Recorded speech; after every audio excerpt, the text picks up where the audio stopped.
Hi అండి, ఈరోజు రవ్వ లడ్డు ఎలా చేయాలో చూద్దాంలేండి. ఒక పాన్ పెట్టుకునేసి అందులో 5 స్పూన్లు నెయ్యి వేసుకొని గోడంబి ద్రాక్షని వేయించుకుందాం అండి.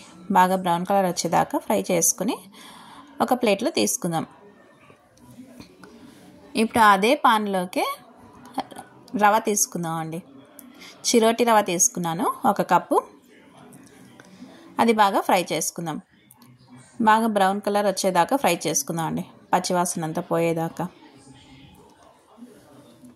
ఇలా కలుపుతూనే ఉండాలండి. లో ఫ్లేమ్లో పెట్టుకుని ఫ్రై చేసుకోవాలి రవ్వ అంతా. చూడండి, కొద్దిగా చేంజ్ అవుతుంది కదా. ఇంకొక స్పూన్ నెయ్యి యాడ్ చేసుకుందాం అండి. నెయ్యి యాడ్ చేసుకునేసి ఇలా అంతా బాగా ఒకసారి ఫ్రై చేసుకుందాం. ఇలా చెయ్యి తిప్పుతూనే ఉండాలండి, వదిలేస్తే మళ్ళీ మాడిపోతుంది కదా కలరు. ఇప్పుడు ఒక 1/2 కప్పు ఎండు కొబ్బరి తురుము, నేను మిక్సీ పట్టుకున్నాను ఎండు కొబ్బరి, అది వేసుకొని ఎండు కొబ్బరిలో పచ్చివాసన పోయేదాకా ఫ్రై చేసుకుందాం అండి. ఇప్పుడు ఇంకొక స్పూన్ నెయ్యి యాడ్ చేసుకుందాం అంట. ఇలా ఈ ఎండు కొబ్బరి వేగాలంటే ఒక 10 నిమిషాలైనా మనం ఫ్రై చేసుకోవాలండి. ఇలా అంతా బాగా ఫ్రై చేసుకునేసి అదే కప్పుతో ఒక 1/2 కప్పు షుగర్ వేసుకున్నానండి. షుగర్ వేసుకునేసి అంతా బాగా ఫ్రై చేసుకుందాం. ఈ రవ్వలో షుగర్ అంతా బాగా పట్టేట్టు అంత బాగా ఫ్రై చేసుకుందాం అండి.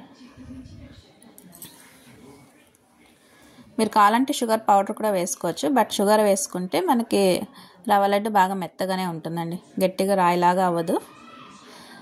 ఒక 2 స్పూన్ ఇలాచీ పౌడర్ వేసుకుందాం. ఇలా అంతా వేసుకునేసి ఒకసారి బాగా ఫ్రై చేసుకుందాం అండి. ఇలా ఫ్రై చేసుకుంటా ఉంటే మనకి అప్పుడే షుగర్ కూడా బాగా కరిగేస్తుంది కదా, మెల్ట్ అయ్యేసి బాగా లిక్విడ్ లాగా అవుతుందండి. ఒక 3/4 కప్పు పాలు వేసుకుందాం చిన్న కప్పుతో. ఒక టీ గ్లాస్ కన్నా ఒక 1/2 గ్లాస్ అండి అని వేసుకుని పాలు ఇలా అంతా ఒకసారి బాగా ఫ్రై చేసుకుందాం.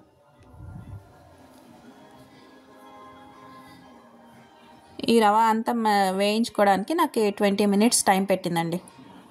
ఈ 20 మినిట్స్ రవ్వ వేగితేనే మనకి రవ్వ లడ్డు బాగా టేస్ట్ ఉంటాయి, బాగా మెత్తగా కూడా ఉంటాయండి. ఎన్ని రోజులు పెట్టినా కూడా మనకి బాగా స్మూత్గా ఉంటాయి. చూడండి, ఇలా అంతా బాగా కలుపుకునేసి ఒక 10 నిమిషాలు మూత పెట్టేసి అలాగే వదిలేద్దామండి. చూడండి, ఇప్పుడంతా బాగా రవ్వ రూమ్ టెంపరేచర్కి వచ్చేసింది. ఇందాక ఫ్రై చేసి పెట్టుకున్న క్యాష్యూ వేసుకుందాం. ఇప్పుడు చేయితో తాకచ్చండి రవ్వని, అంత చల్లగా అయింది. ఇప్పుడు ఇంకొద్దిగా పాలు వేసుకునేసి అంత బాగా కలుపుకుందాం. నేను ఆ చిన్న కప్పుతో నాది మొత్తం అంతా 1.5 కప్పు పాలు పట్టినాయండి. చూడండి, ఈ చిన్న కప్పుతో 1.5 కప్పు పాలు అయితే సరిపోయింది.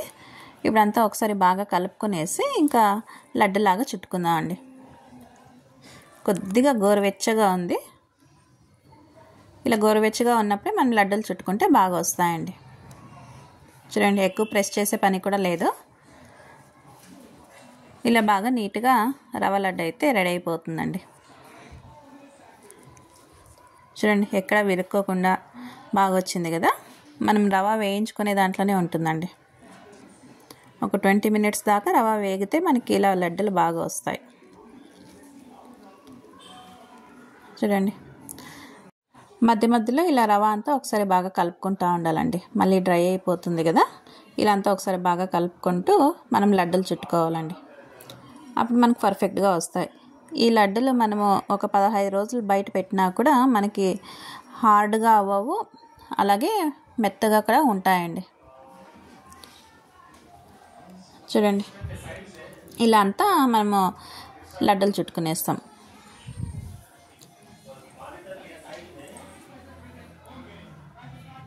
చూడండి, ఏ ఒక్క లడ్డు కూడా మనకు విరగలేదు, బాగా వచ్చింది. చూడండి, టేస్టీ రవ్వ లడ్డు అయితే రెడీ అయిపోయిందండి. చాలా స్మూత్ అండ్ చాలా టేస్టీగా అయితే వచ్చిందండి ఈసారి. ఒక 15 రోజులు పెట్టినా కూడా ఇలాగే మెత్తగానే ఉంటాయండి, గట్టిగా అవ్వవు అసలు. మీకు ఈ వీడియో లైక్ అవుతే లైక్ చేయండి, షేర్ చేయండి, కామెంట్స్ చేయండి, సబ్స్క్రిప్షన్ చేసుకోండి. Thank you.